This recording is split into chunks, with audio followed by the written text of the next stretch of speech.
بسم اللہ الرحمن الرحیم۔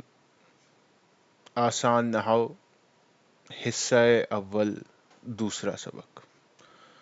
دوسرا سبق شروع کرنے سے پہلے ہم پہلے سبق کا خلاصہ دیکھتے ہیں۔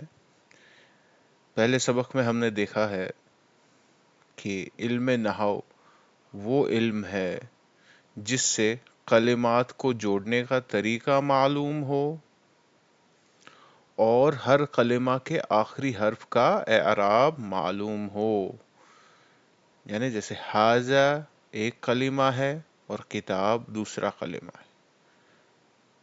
حاذا کتابن، وقان آزر بی الاسنام، ذالک تبشورن، تو یہ کلمات ہیں ذالک اور تبشور، حاذا اور کتاب۔ تو علم نحو وہ علم ہے جس سے ہمیں کلمات کو جوڑنے کا طریقہ معلوم ہو اور یہ بھی معلوم ہو کہ ہر کلمہ کے آخری حرف کا اعراب کیا ہے۔ جیسے الحمدللہ، اس میں دال میں پیش ہے، للہ میں زیر ہے، رب زیر اور آخر میں عالمین زبر۔ تو ہر کلمہ کے آخری حرف کا اعراب معلوم ہو۔ اور فائدہ اس علم کا یہ ہے کہ آدمی، انسان عربی زبان بولنے اور لکھنے میں غلطی کرنے سے محفوظ رہتا ہے۔ اور پھر ہم نے پہلے سبق میں دیکھا کہ جو بھی بات انسان کے منہ سے نکلے اس کو لفظ بولتے ہیں۔ لفظ اگر معنی دار ہو تو لفظ موضوع ہوتا ہے، لفظ اگر بے معنی ہو تو لفظ محمل ہوتا ہے۔ جیسے چائے لفظ موضوع ہے، اور جب ہم چائے شائے بولتے ہیں تو شائے لفظ محمل ہے۔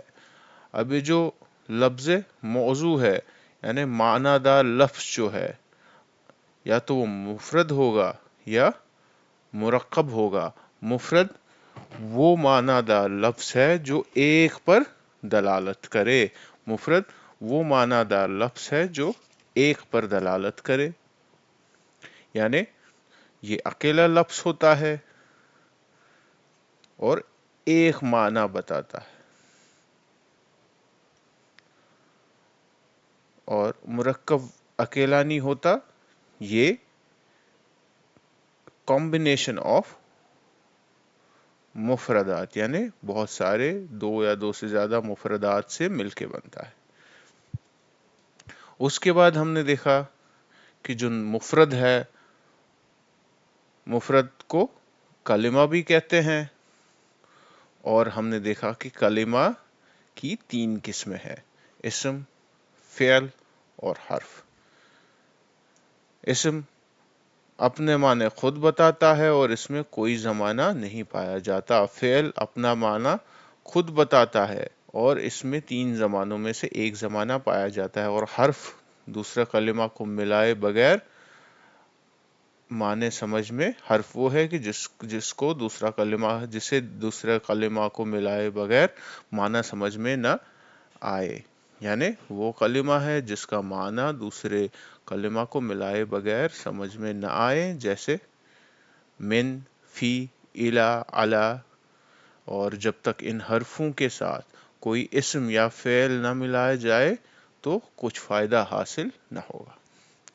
تو یہ تھا ایک مختصر سا خلاصہ سبق اول کا۔ اب ہم دوسرا سبق شروع کرتے ہیں جس میں ہم پڑھ رہے ہیں کہ اسم کی انہی 3 جو کلمہ کی 3 اقسام ہیں، اسم، فعل اور حرف۔ دوسرے سبق میں ہم اب ان کی علامتیں سمجھیں گے کہ ان کی کیا علامتیں ہیں، کیا نشانیاں ہیں جن سے یہ پہچان میں آئے۔ تو اسم کی علامتیں کیا ہیں؟ اسم کی چند علامتیں یہ ہیں: اس کے شروع میں الف لام ہو، جیسے الرجل، الف لام ہو۔ اس پر حرف جر آئے، یعنی وہ حرف آئے جیسے فی جو اس کے آنے والے بعد کلمہ کے آخری حرف میں زیر دے دے۔ فی المسجد، تو فی کیا ہے؟ حرف جر۔ اس پر تنوین آئے جیسے رجلن، دو پیش دو زبر دو زیر کو تنوین کہتے ہیں. وہ مضاف ہو یعنی مرکب اضافی کا پہلا جز ہو جیسے قلم قاسم. وہ مسند الیہ ہو جیسے الکتاب جدید. تو یہ 5 علامتیں اسم کی بتائی گئی ہیں. اب ان کو یہاں پہ مختصراً مثالوں کے ساتھ سمجھتے ہیں.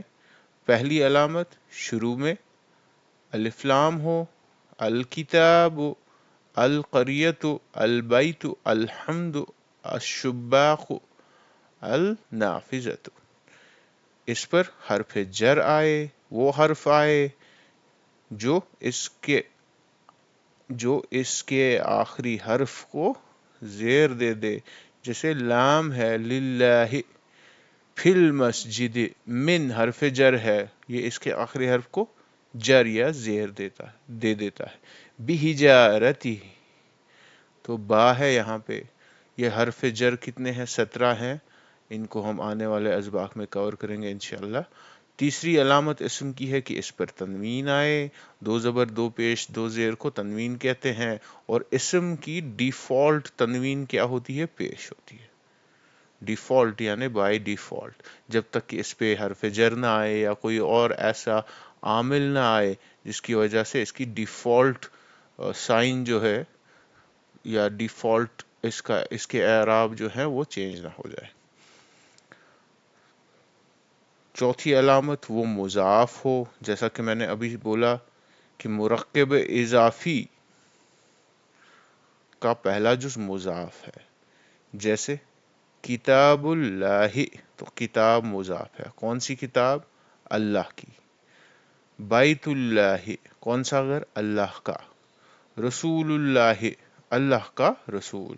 تو ایسا کمبینیشن، ایسا مرکب جس میں کا، کے، کی، را، رے، ری، ہماری کتاب، ہمارا گھر، اللہ کا گھر، تو ایسے نا، نے، نی، ایسے اردو میں جیسے اس قسم کا مرکب ہو جس میں یہ سارے ہوں تو وہ مرکب اضافی بنتا ہے اور اس کا پہلا جز مضاف ہوتا ہے. تو اسم کی چوتھی علامت یہ ہے کہ وہ مضاف ہو، جیسے نصر اللہ، اللہ کی مدد، یوم الدین،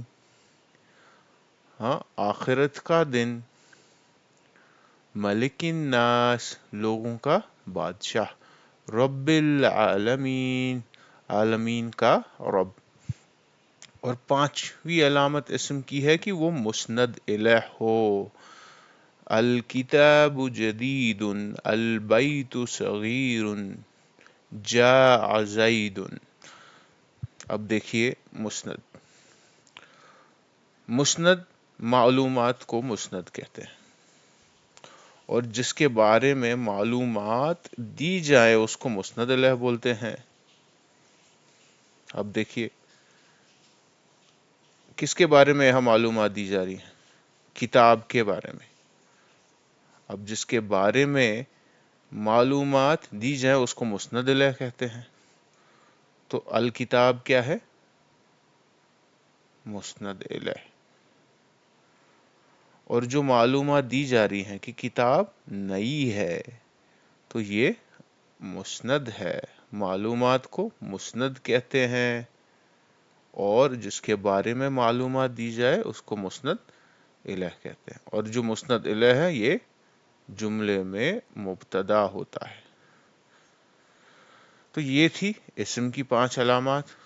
اب ہم سبق پہ جا رہے ہیں اور فعل کی علامات دیکھتے ہیں. فعل کی چند علامات دیکھتے ہیں. فعل کی علامتیں، اس پر قد، سین اور سوفا آئیں، جیسے قد ضرب یعنی تحقیق مارا اس نے، سیضرب ابھی مارے گا، سوف یضرب عنقریب مارے گا. یہ ہو گئی 3، 1 سے 3 یعنی قد آئے، سوفا آئے، س آئے، سین آئے. اور چوتھی علامت اس پر جزم دینے والے حرف آئے، حروف جازمہ، جو حرف جزم دے، اس کے آنے والے اس کے بعد والے کلمہ پر وہ اپنے بعد والے کلمہ کو جزم دے، جیسے لم یضرب، تو با پر جزم یضرب کے آخری حرف پر یعنی با پر جزم لگ گیا لم کی وجہ سے، تو یہ حرف جازمہ ہے اور اس کا معنی نہیں مارا اس نے، لم سے اس کا جو معنی ہے نیگیٹو میں بن جاتا ہے۔ اور پانچویں علامت اس کے ساتھ ضمیر مرفوع متصل آئے، ضمیر مرفوع متصل مطلب جڑی ہوئی ضمیر، یعنی فعل کے ساتھ کون سی ضمیر آئے جو جڑی ہو، جیسے کتب، اس میں ضمیر ہے ہوا، یعنی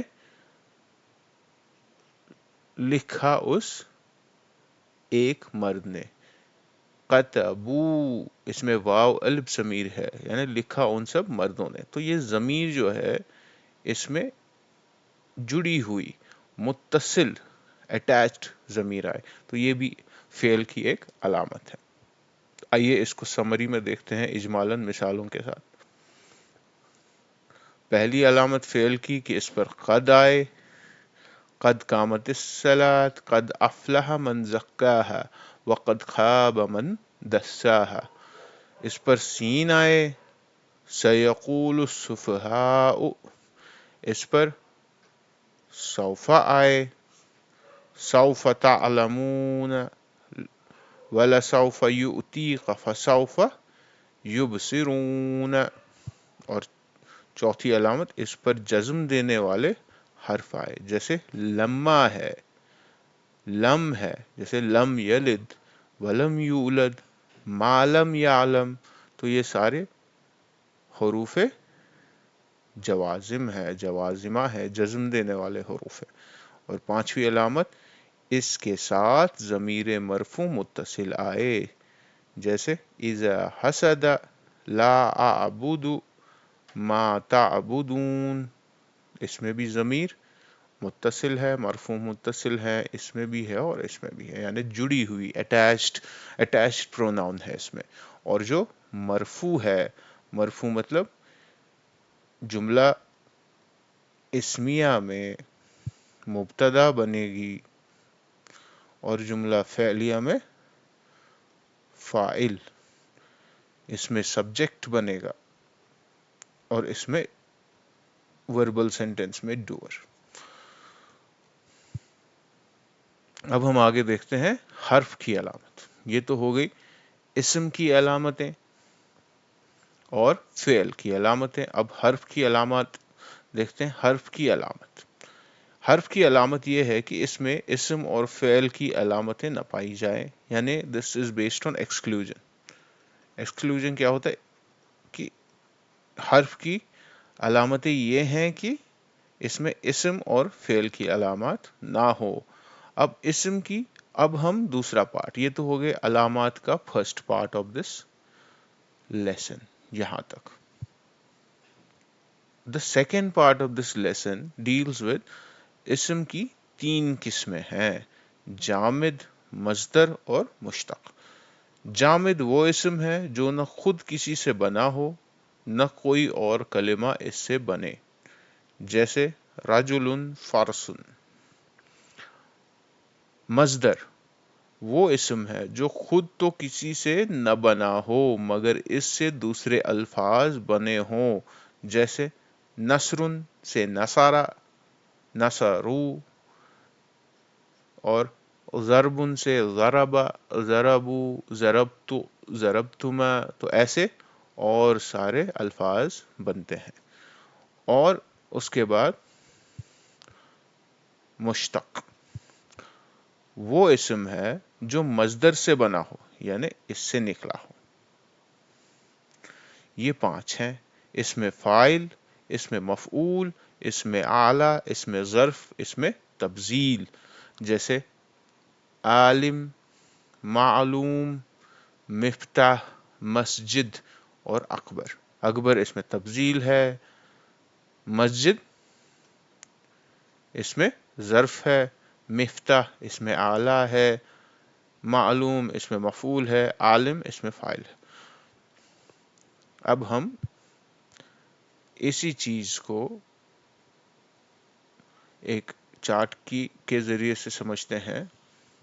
یہ سارے چارٹ جو ہیں، most of the screen shots میں نے اپنے ایک محترم استاد اور عزیز کے ریسورسز اور یوٹیوب چینل سے لیے ہیں، جناب فرحان بجرائی صاحب۔ فرحان بجرائی صاحب یہ بہت اعلیٰ قسم کے عالم دین ہیں، اور ان کی اپنی یوٹیوب چینل ہے۔ ان کی یوٹیوب چینل کا لنک میں ڈسکرپشن میں دیتا ہوں تاکہ آپ اس سے اور استفادہ حاصل کر سکیں انشاءاللہ۔ اور میں فرحان صاحب کا بہت شکریہ ادا کرتا ہوں کہ انہوں نے اتنی ساری محنت کی ہے اور ہم ان کے یہ چارٹس یوز کر پا رہے ہیں۔ اللہ تعالیٰ ان کو جزائے خیر دے۔ تو آئیے اب اسی کو ہم اسم کی جو 3 قسمیں ہیں ان کو اور سمجھتے ہیں کہ اسم کی 3 قسمیں ہیں۔ جامد، وہ اسم ہے جو خود نہ کسی سے بنے اور نہ کوئی کلمہ اس سے بنے، جیسے رجل، فرس۔ مصدر بھی جامد کی طرح ہوتا ہے پارٹ اے میں۔ پارٹ اے کیا ہے اس کا؟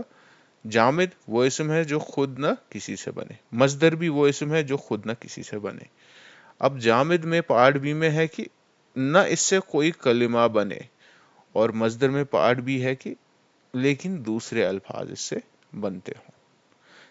تو یہ ہو گیا جامد اور مصدر۔ اب جو مصدر سے دوسرے الفاظ بنتے ہیں انہی کو مشتق بولتے ہیں۔ وہ اسم ہے جو مصدر سے بنے، اور یہ کون سے ہیں؟ اسم فاعل، اسم مفعول، اسم اعلیٰ، اسم ظرف، اسم تبذیل۔ اب ان کی کوئک اور بریف ڈیفینیشن دیکھتے ہیں۔ اسم فاعل وہ اسم ہے جو کام کرنے والے کو بتائے، جیسے ضاربن مارنے والا۔ اسم مفعول وہ اسم ہے جو کسی چیز کو بتائے جس پر کام واقعہ ہو، جیسے مضروبن مارا ہوا، یعنی جس کو مارا گیا۔ اسم اعلیٰ وہ اسم ہے جو کام کرنے کے اوزار اور آلہ کو بتائے، جیسے مبردن ریتی، مکنتستن جھاڑو، مفتاحن چابی۔ اسم ظرف وہ اسم ہے جو کام کی جگہ یا وقت بتائے، جیسے مکتبن لکھنے کی جگہ، اسی طرح مسجدن سجدہ کرنے کی جگہ۔ اور اسم تبذیل وہ اسم ہے جو دوسرے کی نسبت معنی کی زیادتی بتائے، جیسے اکبر بڑا، اصغر چھوٹا۔ اور اسی کے ساتھ ہمارا آسان نحو حصہ اول کا دوسرا سبق اختتام پذیر ہوتا ہے۔ وآخر الدعوانا ان الحمد للہ رب العالمین۔ السلام علیکم ورحمۃ اللہ وبرکاتہ۔